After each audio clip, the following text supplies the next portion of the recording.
warahmatullahi wabarakatuh. Bagaimana kabarnya hari ini? Semoga sehat selalu ya. Pada pertemuan kali ini kita akan membahas teks baru, yaitu teks cerpen. Sebelum kita memasuki materi, alangkah lebih baiknya kita berdoa terlebih dahulu. Berdoa dimulai.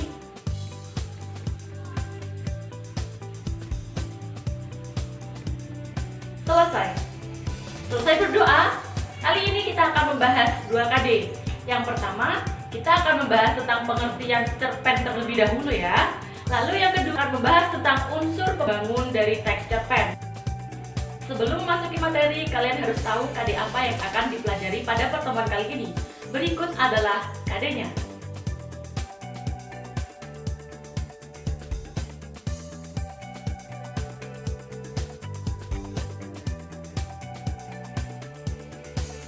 Anak-anak, itu adalah KD yang akan kita pelajari pada pertemuan kali ini. Kita akan membahas tentang pengertian cerpen, lalu kemudian kita akan membahas tentang unsur pembangun dari cerpen. Unsur pembangun dari cerpen ada 2 ya, unsur intrinsik dan unsur ekstrinsik. Untuk lebih memahaminya, yuk kita simak video berikut ini. Halo semua, apakah kalian pernah mendengar tentang cerpen? Ya, cerpen merupakan karya sastra fiksi. Cerpen menceritakan berbagai macam permasalahan dalam masyarakat. Permasalahan tersebut dikemas dalam cerita yang menarik. Cerpen merupakan akronim dari cerita pendek. Cerpen merupakan cerita yang habis dibaca sekali duduk. Setelah kita mengetahui pengertiannya, selanjutnya kita akan beralih ke unsur pembangun cerpen. Apakah kalian tahu ternyata cerpen mempunyai unsur pembangunnya loh? Unsur pembangun cerpen terdiri dari 2. Yang pertama ada unsur intrinsik dan yang kedua ada unsur ekstrinsik. Kita akan membahas satu persatu ya. Unsur pembangun cerpen yang pertama adalah unsur intrinsik. Unsur intrinsik adalah unsur yang membangun karya sastra tetapi yang terdapat dalam karya sastranya tersebut. Yang pertama ada tema. Tema adalah ide utama dalam pengembangan cerpen. Untuk memahaminya silakan baca kutipan cerpen berikut ini. Cerpen tersebut menjelaskan tentang kegiatan Jumat, yaitu Jumat bersih. Nah, kutipan tersebut mengandung tema yaitu kebersihan di hari Jumat. Selanjutnya adalah latar. Latar adalah landasan tumpu menyaran pada pengertian tempat, hubungan waktu, dan lingkungan sosial tempat terjadinya peristiwa-peristiwa yang diceritakan. Latar dalam cerpen terbagi menjadi 3, yakni latar tempat, waktu, dan suasana. Latar tempat menunjukkan lokasi, latar waktu menunjukkan waktu, dan latar suasana menunjukkan bagaimana keadaan di sana waktu kejadian tersebut. Perhatikanlah contoh berikut. Contoh tersebut mengandung 3 latar, yakni latar waktu, latar tempat, dan latar suasana. Latar waktu ditunjukkan pada kata pada hari itu, sedangkan latar tempat ditunjukkan dengan kata di ruang rapat. Lalu ada latar suasana yang ditunjukkan dengan Amir yang gaduh karena suasana tidak kondusif, hening, entah itu karena malas atau karena ketakutan. Berikutnya adalah penokohan. Penokohan adalah pelukisan tokoh dalam cerita. Penokohan dalam cerpen meliputi watak dan tingkah laku tokoh. Watak tokoh dalam cerpen dapat disajikan baik secara tersurat maupun tersirat. Penokohan dan tokoh itu berbeda ya. Apabila penokohan itu adalah wataknya, maka tokoh adalah orangnya. Berdasarkan perwatakannya, tokoh ada 3. Tokoh protagonis adalah tokoh yang mempunyai watak baik. Lalu ada tokoh antagonis, yaitu tokoh yang mempunyai watak jahat. Dan yang terakhir ada tokoh tirtagonis, yaitu tokoh penengah. Alur merupakan rangkaian cerita yang bisa kita lihat apabila kita membaca cerita tersebut secara utuh. Nah, apakah kalian masih ingat tentang cerita Timun Mas? Coba ingat kembali. Cerita Timun Mas mempunyai alur maju yang ditandai dengan Mbok Rondo yang tidak mempunyai anak, lalu diberikan biji timun mas, lalu dalam biji tersebut terdapat bayi dan dibesarkan oleh Mbok Rondo, dan pada akhirnya Buto Ijo ingin menemui Timun Mas, dan yang terakhir Buto Ijo meninggal karena Timun Mas. Nah, ketika kita menilik cerita tersebut, kita akan mengetahui bahwa Alur yang digunakan pada cerita Timun Mas tersebut adalah alur maju, di mana rangkaian cerita tersebut tetap maju tanpa ada flashback atau kisah ulang. Selanjutnya adalah sudut pandang. Sudut pandang merupakan cara pandang yang digunakan pengarang sebagai sarana untuk menyajikan tokoh, tindakan, latar, dan berbagai peristiwa yang membentuk cerita. Berikut ini beberapa sudut pandang yang dapat digunakan pengarang dalam bercerita. Yang pertama, sudut pandang orang pertama. Penulis adalah aku sebagai tokoh utama cerita dan mengisahkan dirinya sendiri, tindakan, dan kejadian di sekitarnya.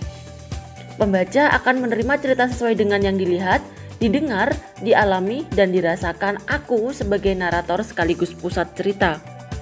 Perhatikanlah contoh penggalan cerpen berikut. Pada penggalan tersebut, tokoh aku tak mungkin mengungkapkan perasaan atau pikiran tokoh lain kecuali dengan perkiraan.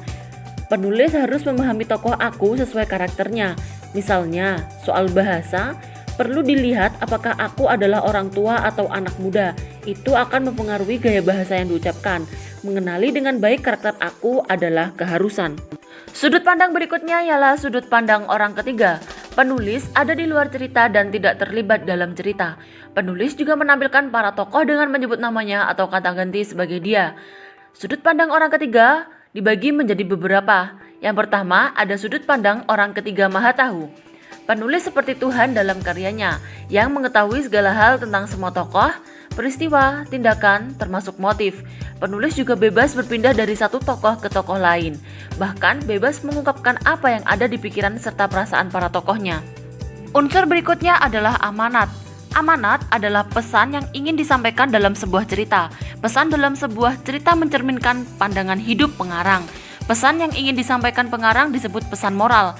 Pesan moral tersebut dapat berupa penerapan sikap dan tingkah laku para tokoh yang terdapat pada sebuah cerita. Selain unsur intrinsik, juga ada unsur ekstrinsik.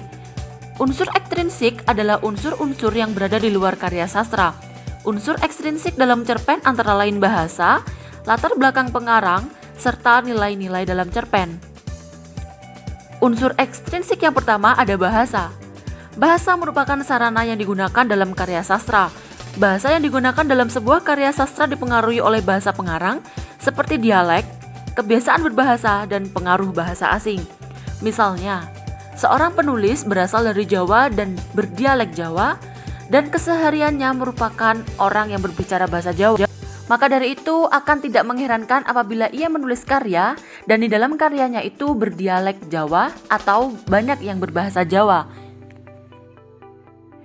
Yang kedua adalah latar belakang pengarang. Latar belakang pengarang meliputi pemahaman kita terhadap sejarah hidup pengarang dan juga sejarah hasil karangan-karangan yang ditulis pengarang sebelumnya.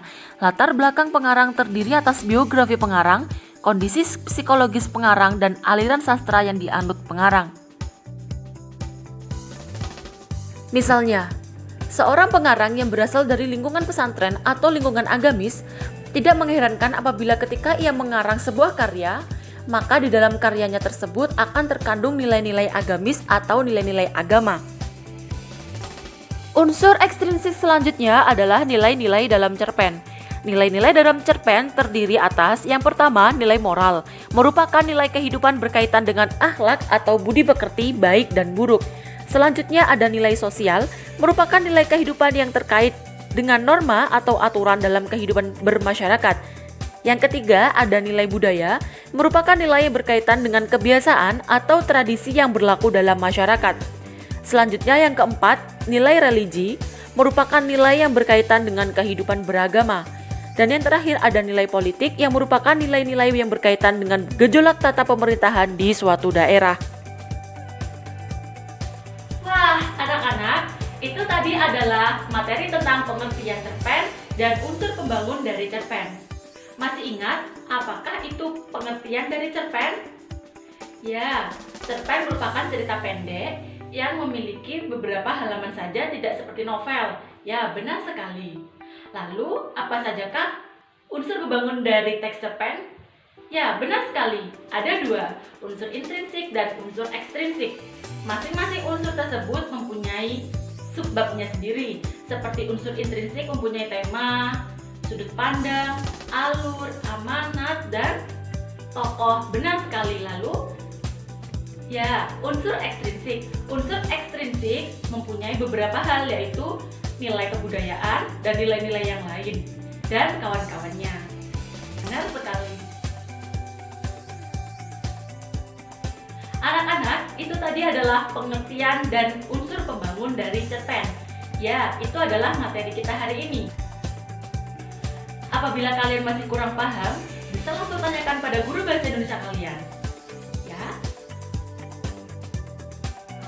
Sekian dari saya. Wassalamualaikum warahmatullahi wabarakatuh. Sampai jumpa.